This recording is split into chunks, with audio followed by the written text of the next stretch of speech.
और अब वक्त है फटाफट खबरों का। सबसे पहले आपको दिखाते हैं देश की बड़ी खबरें देश टॉप 10 में। दिल्ली ब्लास्ट केस में आरोपी आमिर की कोर्ट में पेशी। आरोपी आमिर को 10 दिनों की एनआईए कस्टडी में भेजा गया। धमाके में इस्तेमाल कार आमिर के नाम पर रजिस्टर्ड। कांग्रेस नेता हुसैन दलवाई की मांग, ब्लास्ट केस में आरएसएस के रोल की भी जांच होनी चाहिए। दिल्ली ब्लास्ट केस में अल-फलाह यूनिवर्सिटी पर शिकंजा, जल्द अवैध निर्माण पर चल सकता है बुलडोजर। यूपी पुलिस की टीम भी जांच के लिए पहुंची। डॉक्टर शाहीन की तर्ज पर कानपुर मेडिकल कॉलेज से 7 डॉक्टर्स लापता। एटीएफ ने खंगाला एक का डेटा। दिल्ली ब्लास्ट के बाद अलर्ट पर एजेंसियां, जम्मू रेलवे स्टेशन पर चलाया तलाशी अभियान। नौगाम ब्लास्ट में घायल हुए लोगों से मिले नेता प्रतिपक्ष सुनील शर्मा, बीजेपी नेता रविंद्र रैना साथ। राजस्थान के बीकानेर में भारत और ब्रिटेन की जॉइंट मिलिट्री एक्सरसाइज, 200 से ज्यादा जवानों ने लिया हिस्सा। ऑपरेशन सिंदूर 2.0 को लेकर आर्मी चीफ ने दी वार्निंग, कहा जो आतंक को बढ़ावा देगा उसको जवाब देंगे। पानी और खून एक साथ नहीं बह सकता, अगर कोई ब्लैकमेल करेगा तो हम शांत नहीं बैठेंगे। फरीदाबाद में उत्तरी क्षेत्रीय परिषद की 32वीं बैठक का आयोजन। दिल्ली धमाके में जान गंवाने वालों की याद में मौन रखा गया। गृह मंत्री अमित शाह ने की अध्यक्षता। केरल के सबरीमला मंदिर से सोना चोरी होने के मामले में एसआईटी की जांच तेज, मंदिर से कलेक्ट किए गए सैंपल। और अब देखिए उत्तर प्रदेश की बड़ी खबरें यूपी टॉप 10 में। बाबा बनारस दास यूनिवर्सिटी के दीक्षांत समारोह में शामिल हुए सीएम योगी, कहा न्यू एजुकेशन पॉलिसी से पीएम मोदी ने शिक्षा को डिजिटलाइज किया।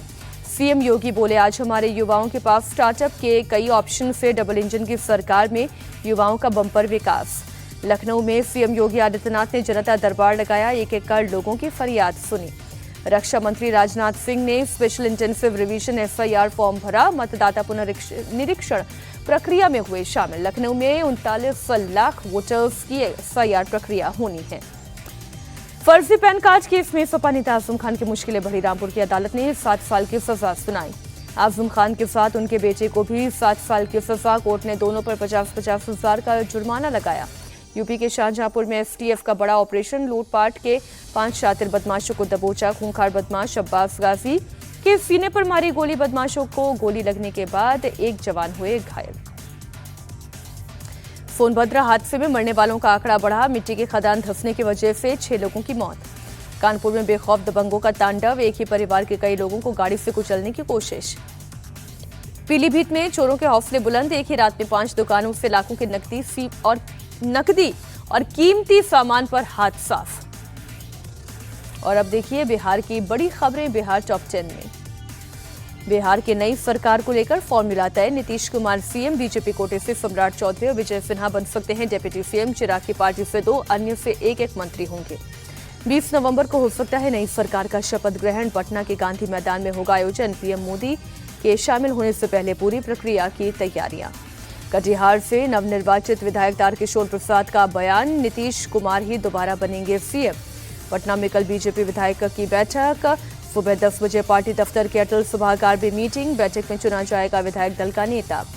हम पार्टी के अध्यक्ष संतोष सुमन का बयान, कहा नीतीश के नाम पर सभी दल सहमत। 20 तारीख तक प्रक्रिया होगी पूरी। करारी हार को लेकर आरजेडी की समीक्षा बैठक। तेजस्वी यादव की अध्यक्षता में आगे की रणनीति पर बात। बिहार के हाजीपुर में बाइक सवार लुटेरों ने पेट्रोल पंप पर की फायरिंग, 50,000 रुपए की लूट को दिया अंजाम। आरोपियों की तलाश में जुटी पुलिस। रोहिणी के बाद लालू की 3 और बेटियों ने घर छोड़ा। रागिनी राजलक्ष्मी चंदा यादव मायके से दिल्ली लौटी। रोहिणी के अपमान पर भड़के तेज प्रताप, कहा जिन लोगों ने मेरी बहन का अपमान किया उन जयचंदों को जमीन में गाड़ देंगे। रोहिणी के घर छोड़ने पर जितेंद्र मांझी ने जताया दुख। लालू परिवार के हालात पर जताई चिंता। और अब आपको दिखाते हैं बाकी राज्यों की खबरें राज्य टॉप 10 में। टीएमसी सांसद कल्याण बनर्जी के आरोपों की जांच तेज। आज बंगाल के राजभवन में चलेगा तलाशी अभियान। टीएमसी ने राजभवन में गोला बारूद की मौजूदगी का आरोप लगाया। बाला साहेब की पुण्यतिथि पर उद्धव ठाकरे ने दी श्रद्धांजलि। शिवाजी पार्क में अर्पित किए गए श्रद्धासुमन। महाराष्ट्र के छत्रपति संभाजी नगर में पीएमओ का फर्जी सचिव गिरफ्तार। सीएम फडणवीस के कार्यक्रम में फर्जी अधिकार बनाम घूम रहा था। पुलिस ने एक साथी को भी हिरासत में लिया। गैस पाइपलाइन में खराबी के चलते मायानगरी मुंबई में सीएनजी की शॉर्टेज। नवी मुंबई और ठाणे में भी सीएनजी की सप्लाई हुई बाधित। सीएम विष्णुदेव साय का बड़ा बयान, जल्द ही बस्तर पंडुम का होगा आयोजन। इस साल बस्तर ओलंपिक में 3 लाख से ज्यादा खिलाड़ियों ने हिस्सा लिया। देहरादून में हाई प्रोफाइल मारपीट का मामला, पूर्व विधायक प्रणव चैंपियन के बेटे ने बीच सड़क पर पूर्व मुख्य सचिव के बेटे को जमकर पीटा, कानून व्यवस्था पर उठे सवाल। ओवरटेक करने को लेकर हुआ था विवाद, मारपीट के दौरान जमकर लात घूंसते चले, पिस्तौल लहराते हुए जान से मारने की धमकी, केस दर्ज कर पुलिस जांच में जुटी। गुजरात के गांधीनगर में अतिक्रमण के खिलाफ बुलडोजर एक्शन, सरकारी जमीन पर बनी अवैध दरगाह को किया गया ध्वस्त। दिल्ली में नहीं थम रहा प्रदूषण का कहर, अक्षरधाम इलाके में AQI 382 तक पहुंचा। दिल्ली के शिवाजी एनक्लेव में सफाई अभियान, मंत्री आशीष सूद की मौजूदगी में चलाया गया अभियान।